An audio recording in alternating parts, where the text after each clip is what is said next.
My husband pushed divorce papers at me. "This is the last present I'll ever give you," he said. "I've decided to marry someone else. Thanks for being my personal ATM all these years." The man I had spent so many years with turned out to be a terrible person. This is my story of revenge. My name is Susan, and I'm turning 50 this year. Tomorrow is supposed to be a special day. After years of hard work, I'll finally be free from debt. I married my husband, Elijah, 20 years ago. Back then, I was 30, and he was 35. He owned a liquor store he inherited from his late parents, while I worked as a financial consultant. We met through a mutual friend and started dating seriously. I had one worry: what if he asked me to help run the store? I loved my job, where I advised people on insurance and investments. I was earning well and studying for a certification to advance my career. Then Elijah proposed. "I know how hard you're working for your certification," he said. "I want to support you. I have enough staff at the store, so you don't need to help. Follow your dreams." His words reassured me, and I decided to marry him. He seemed kind and supportive, and I truly wanted to build a life with him. For a while, everything seemed fine. I focused on my career, and he ran the store. But about a year into our marriage, I found something disturbing while cleaning under the bed: a pile of crumpled papers. One paper caught my eye. Reminder of payment. The amount? $200,000. I felt dizzy. Why was my husband hiding such a massive debt? As soon as he got home, I confronted him. "What is this? Why didn't you tell me?" "It's not what you think. My parents left me that debt." Elijah explained that the debt wasn't personal, it was tied to his liquor store. When he took over, he also took on the financial burden. It was secured by our home and the store's land, so he couldn't just walk away from it. I understood, but this wasn't something we could ignore. "But this letter says final notice. Are you paying it off regularly?"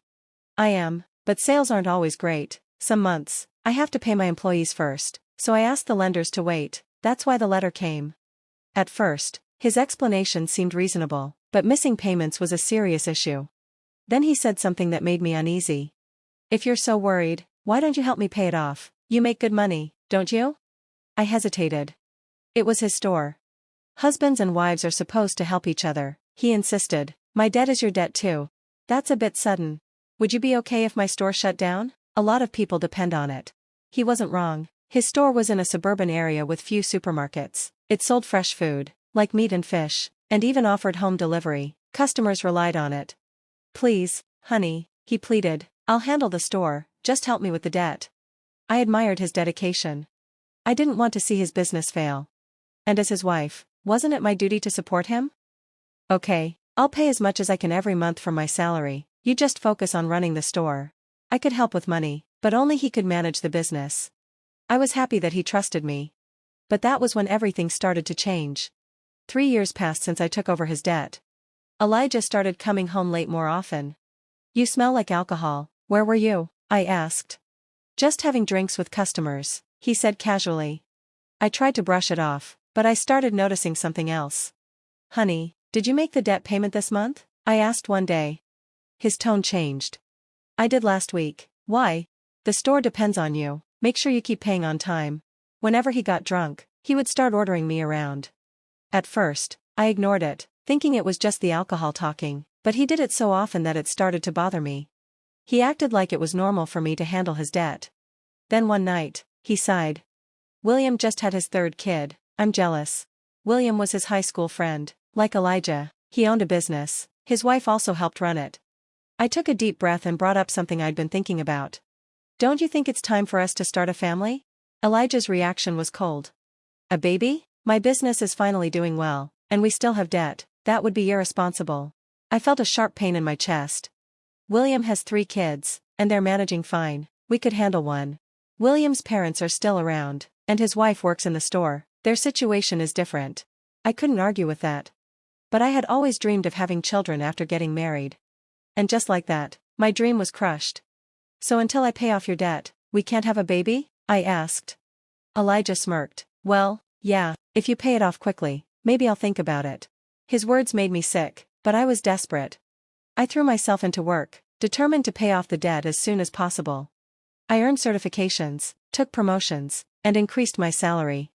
I started making more than most women my age. I even made advance payments, but the debt didn't disappear easily. Before I knew it, I was 40. I had to give up on having children. I told myself it was okay. I still had Elijah. And that was enough. He relied on me, and I would do anything for him. As long as I believed that, I could stay happy. But then Elijah started coming home even later.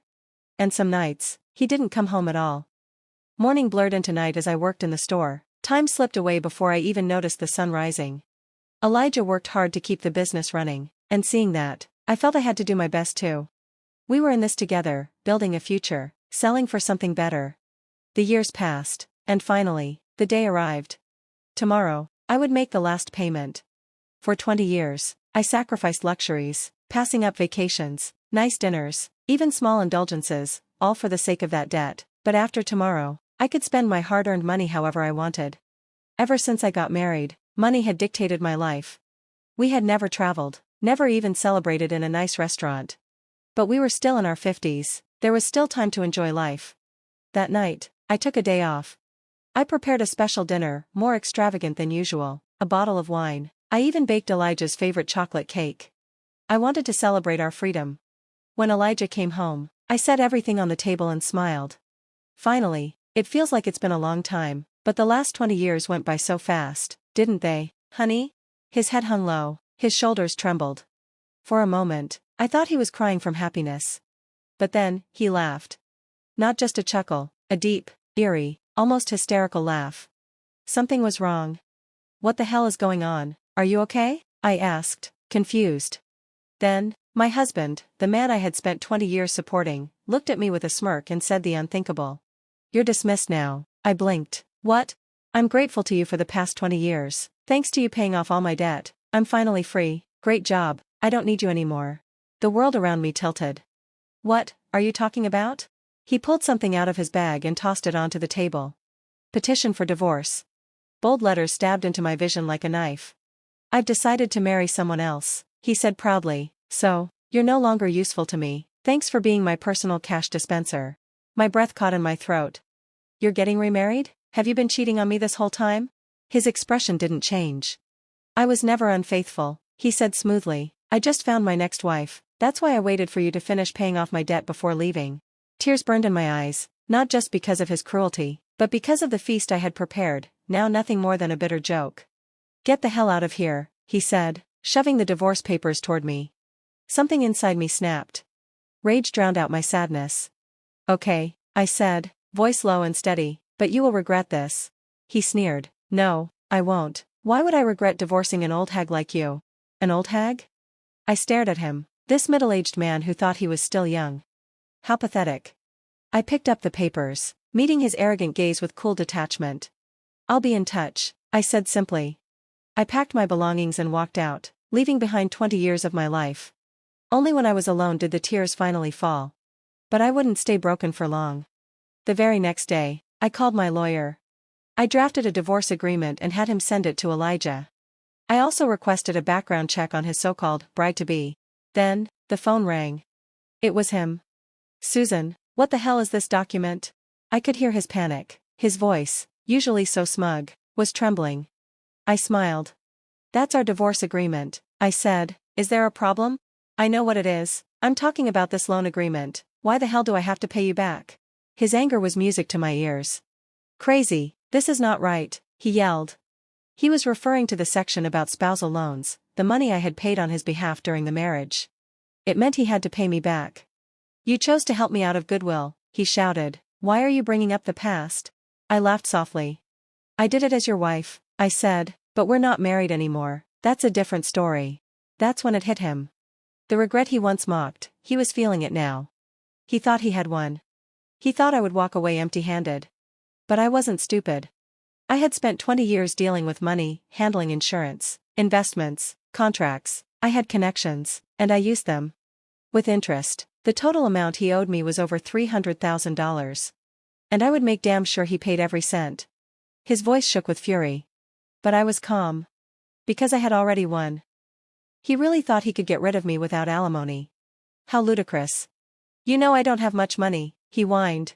Well then, why don't you sell the store? I suggested. That should fund it. If I do that, I won't have anything left. You're Satan. I smirked. You're only 55, right? You could still find a job if you wanted to. Give me a break. Our conversation was pointless. His words, His excuses, all nonsense. I was ready to hang up, but there was one last thing I needed to ask. By the way, how's it going with your bride-to-be? Silence. That's none of your business, he muttered. I burst out laughing. His tone said it all. It sounds like you're going through a lot, I teased. Good luck with that. I was about to hang up when he panicked. Wait a minute, I've decided not to marry her, we can start over. For some reason, he pleaded with me, begged, even. Start over? I let out a cold laugh and delivered my final words. Don't kid yourself, I don't want you. Then, I hung up. 20 years. I had been married to this man for 20 years. Had I looked just as ridiculous as him in the eyes of others? I used to respect him. I had watched him work tirelessly for the store and his customers. I had wanted to support him. But in the end, he was just a fool. His so-called remarriage? A pathetic, self-indulgent delusion. It all started when he flirted, innocently, he thought, with a teenage university student who worked part-time at the store. You're so cute, Amelia, he had said. Will you be my wife? She, playing along, jokingly replied, well, I'd think about it, if you let me be a full-time housewife. The fool actually believed her. The idea of marrying a man nearly 40 years older than her? It was nothing but a joke to her. But to him? It was a dream. When he persistently pressed her to marry him, she was horrified. Her parents had to intervene and slap him with a restraining order. When I read the report from the private investigator, I laughed so hard I hyperventilated. When he started coming home late, I had thought he was working hard. I hadn't known anything. Instead, he had been hitting on young girls at bars and strip joints. And making a complete fool of himself. He'd say things like, I'm surprisingly popular with young girls, I'm a salesman, so I have this easy-to-talk-to aura, I get along with them really well, and I'm told I look younger. Don't you think so? The investigator's report said the girls cringed at his comments. I could only imagine. The last laugh? It was mine. He had no use for an old wife like me. To him, I had been nothing more than a cash dispenser. But the most hilarious part? His warped self-image. He thought he was desirable, but no one took him seriously. His obsession with young women became stalker-level creepy, nearly landing him in trouble with the police. Maybe it would have been better if he had just cheated on me. Too bad. He couldn't even find a mistress willing to have an affair with him. The reason he suddenly wanted to marry a young woman? His friend William had a grandchild. William later told me, as soon as he saw my grandkid, he started going on about how he wanted a child, too. I scolded him and told him not to say such things. You were the one paying his debt, for crying out loud. I was harsh with him, but I had no idea he was pulling this kind of stunt. Even William was mortified. I just muttered to myself, thank God I didn't waste my golden years on that man. The divorce was finalized. Since our division of assets was messy, he could have tried to negotiate. But the moment he saw my attorney's name, he gave up without a fight. I wondered how such a gutless man had managed to stay in business for so long. He ended up selling the store to pay me back. Fortunately, before he did, his employees had already jumped ship, they saw what was coming. No misfortune befell them. Only him. The community wasn't kind to him either. Customers frowned at him for throwing away the family business his parents had built. When they found out he did it just to pay back his ex-wife, they were stunned. His own actions had sealed his fate. What started as a personal betrayal turned into a public comedy. Even if he had kept the store, the bad publicity alone would have sunk his business. Maybe selling it before bankruptcy was the smartest thing he had ever done. The money from the sale wasn't enough to pay off his debt to me. So, to this day, he scrapes by with part-time jobs. Sometimes, I still get messages from him. It was all my fault. Can we get back together? I was just crazy back then because William kept showing off his grandkid. Even after blocking his number, he kept calling me from different phones. Pathetic. Eventually, I had my attorney issue him a final warning. If you contact your ex-wife again, we'll file a restraining order. That was enough. As always, he was terrified of the attorney. Now, let me ask you this. Guess what I do for work these days? I'm a marriage counselor. Just as I was turning 50 and looking for a career change, a friend opened a matchmaking business. I quit my old job and joined her. Now, I help singles find their perfect match. But more importantly, I also give couples real talk about money, marriage, and financial responsibility. We cover insurance, assets, financial planning, all the things that could have saved me from my own past. Our service? A massive hit. Our membership exploded because couples appreciate having these tough conversations before walking down the aisle. I've been through a lot. But I don't want others to make the same mistakes I did. Sure, my salary is a little lower than before. But every day, I get to help people build happy, healthy relationships. And that, more than any amount of money, feels like true success. Because in the end, I found my happiness. The moment I got rid of my ex-husband. And today? I'm doing my best to be a bridge to someone else's happiness.